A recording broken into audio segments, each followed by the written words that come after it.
I want to speak to you about the tariffs. There's been plenty of controversy around Trump's tariffs. Here in Australia, we're at this stage going to be impacted on them with the steel and aluminium.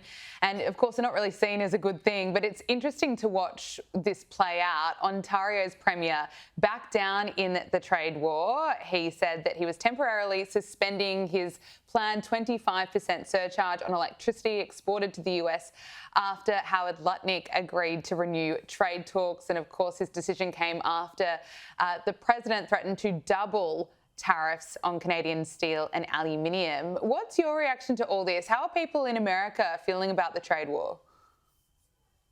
A lot of people in America are kind of confused because we're getting multiple different stories from multiple different media outlets. People are saying that our economy is going to crash. But every time that Trump puts one of these tariffs or threatens to do one of these tariffs, all of these other countries immediately just stop doing whatever they're doing to be adversarial to our country. So Donald Mm. Trump is winning by just threatening these tariffs. So I love that he's doing it. But I also love the fact that we've been giving away money left and right to other countries. You see what Elon Musk is doing with Doge. Like, we've wasted so much money on not even helping other countries, basically just wasting it. So, yes, this is a much better thing that's happening. And honestly, like I said, I don't want Australia to be victims. I don't want you guys to go to the grocery store and be affected by the tariffs that Donald Trump is putting in place. But I do feel like we cannot have a country that is getting taken advantage of constantly when it Yeah. comes to our geopolitical relations. So I think what we're doing is something we need to do a long time ago and put America first and try to make a system where we can benefit and other countries can benefit. So we are mutually benefiting from Mm. our trade with one another. It's not that hard of a concept. There should be two winners instead of one winner and one loser when it comes to our international trades. Well, it's an issue that's being brought up in the White House. Press Secretary Caroline Leavitt shut down an Associated Press reporter over the issue. Let's take a look. When President Trump last addressed the BRT when he was on the campaign trail, his big push was on tax cuts. He's going there today as he's proposing tax hikes in the form of tariffs. Not and true. I'm curious He's not for doing why that. he's prioritizing that over the tax cuts. He's actually not implementing tax hikes. Tariffs are a tax hike on foreign countries that, again, have been ripping us off. Tariffs are a tax cut for the American people, and the president is a staunch advocate of tax cuts. I'm sorry, have you ever paid a tariff? Because I have. That's They it. don't get charged on foreign companies, they get charged on the importers. And ultimately, when we have fair and balanced trade, which the American people have not seen in decades, as I said at the beginning, revenues will stay here, wages will go up, and our country will be made wealthy again. And I think it's insulting that you're trying to test my knowledge of economics and the decisions that this president has made. I'm now regret giving a question to the Associated Press. She is so strong. I've had several exchanges with politicians in press conferences, and I understand they can get very heated, but Caroline Leavitt is proving to be such a boss in this situation, and just there's such a massive difference between Caroline and the previous one, Karine Jean-Pierre. Oh my gosh, Karine Jean-Pierre. Honestly, we did give her a lot of hate. She did an okay job considering that the president that she was representing was a literal potato. So now we know the facts that Joe Biden was basically senile. So I'll give her a little bit of credit, but Caroline Leavitt is just night and day difference. It's so much better. She goes up there and she commands the room. She's not just using a binder and scripted answers for everything. She's actually speaking extemporaneously because she's smart. And that's the difference, is that we have people that are not afraid to speak out against these journalists like the Associated Press that are trying to attack them about their knowledge on tariffs. And listen, they're not in there to have an economics lesson. They're in there to find out what decisions Donald Trump is making to help our country. Yeah. But they sit there and they want to try to, instead of being journalists, they want to be activists. And that's the big problem when it comes to the media in America. Yeah, Caroline Leavitt handled it so brilliantly. She's an amazing woman, 27-year-old mother. I also want to speak to you about what's going on in America, or out of space, really. Two astronauts who have been stuck in space for 8 months will be making their way back down to Earth. Thank you, Elon Musk. A SpaceX Falcon rocket will lift off, headed for the International Space Station, where the pair have been stationed since June. And this all occurred when the Boeing Starliner capsule suffered leaks during their trip trip, which was supposed to be just 10 days. And of course, we have heard from Elon Musk claiming that really it was the Biden administration that refused to let this rescue go ahead due to political reasons, Alex. I know, isn't that so ridiculous? You have some of the top scientists, astronauts that are stuck in space. And because Donald Trump and Elon Musk are aligned ideologically, they're going to let two astronauts literally starve in space. I believe that these astronauts, when they get back, that they're going to have to go into quarantine for months because their body is so affected from being in space for so long. So this is what it's all about. You know, this is a clear indication that our politicians aren't about serving the people. They're not about advancing scientific knowledge or advancing interplanetary travel. They don't care about any of that. They would literally let these astronauts die if they thought that would help them politically. So that's where we're at, is that there's people that are stuck somewhere, and now we have somebody that wants to save their lives, and they're doing it, you know, a day late and a dollar short, in my opinion. Obviously, I hope they come back safely, but this is ridiculous that we're even talking about this. They went on a 10-day mission, and now they've been up there for months. That just shows you how incompetent our government is. And, I hate to, criticize the space program, but it's pretty bad that we're having this much trouble getting them back. You would think that we'd figured it out by now. Unbelievable.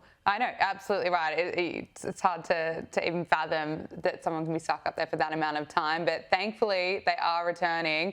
I also want to talk to you about the controversial issue of biological men in women's sports. It was interesting hearing Gavin Newsom, California's governor, come out for the first time saying that it's actually unfair. I want to get your reaction as to why he's saying that now. He had plenty of time to say it over the past several years. But the Trump administration has paused federal funding to Maine universities for failing to ban biological men in women's sports, is certainly in defiance of the president's executive orders. It's great to see that Trump is taking even more action, but why does he even have to do this? Well, because we are so insane that we have Supreme Court justices like Ketanji Brown Jackson that can't even describe or articulate what a woman is. But forget about the fairness, because obviously that if you're a biological male and you transition, you're going to have a physical advantage against a biological female. But forget about the fairness. This is a safety issue. We've had a trans volleyball player that was literally hurting people with the way that they were spiking the ball. So this is a safety issue. We need to protect women in sports. They shouldn't have to compete against a man. And I'm so happy that we have a president in Donald Trump that is actually doing something to stop this and helping women. And that's what I noticed too, Gabriella. I was recently at a women's march for International Women's Day.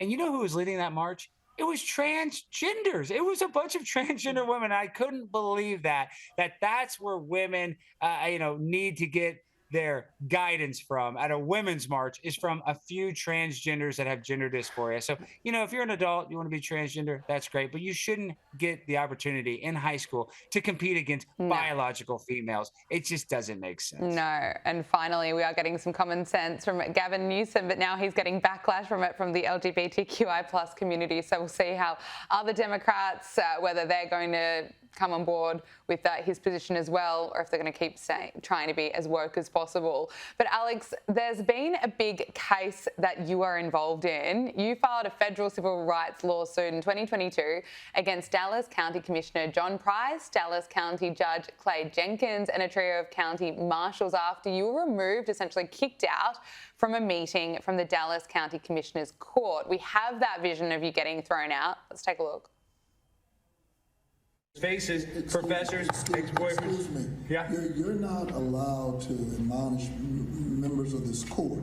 Yeah, I'm just asking. I would like to get some clarification. On here it says, but just what I'm saying, this is talking about a panty raise. You are not. I'm not admonishing. You're not allowed to attack members of this court. I'm not attacking them. Yes, you are. I'm asking a simple question. Now, what's your question? I'm asking what is your question? What was the panty raid about? My question is, he was arrested for a panty raid. You're attacking members of this court. I'm not allowed to ask about his criminal record. You're finished. I'm not allowed to ask about his criminal record. Moving on. I'm not allowed to ask about his criminal record. You're finished. You're finished. Okay.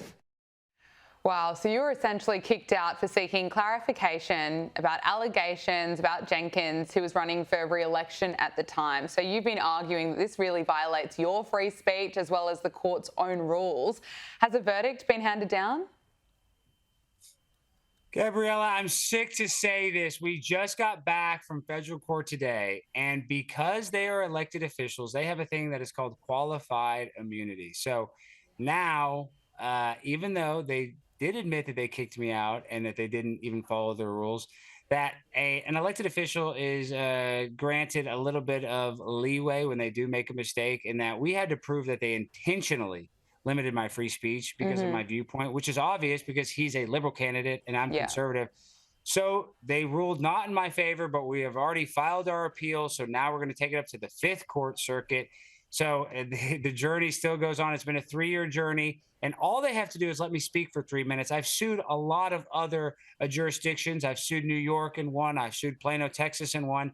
And, the county judge, they do not want to let me win. So sadly, on a technicality, they did win this one, but we're appealing that. So stay tuned. My fight for free speech is not just for me, it's for other Americans that should have the ability to go and publicly criticize officials and bring up any sort of, skeletons in their closet and be able to say that in a meeting. And that's what they limited me from doing. They didn't want me to bring up the rumors, excuse me, not rumors, the arrest for trespassing in a woman's dorm. It's a long story, very complicated, but at the end of the day, they didn't like my viewpoint. They limited my ability to speak, and we're still fighting it. So the fight goes on.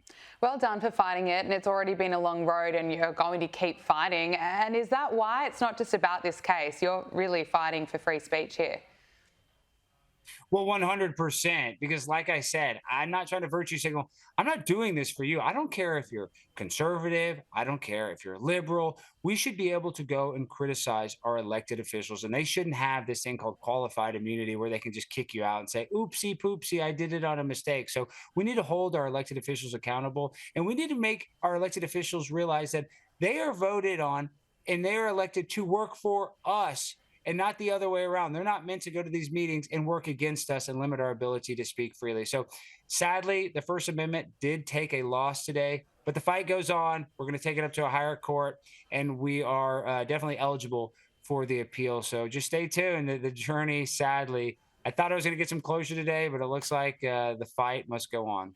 Well, appreciate you giving us the update. Keep fighting, Alex Stein. It's so good to speak with you. Thanks for joining us on Power Hour. Thank you so much. I really appreciate you guys always having me on.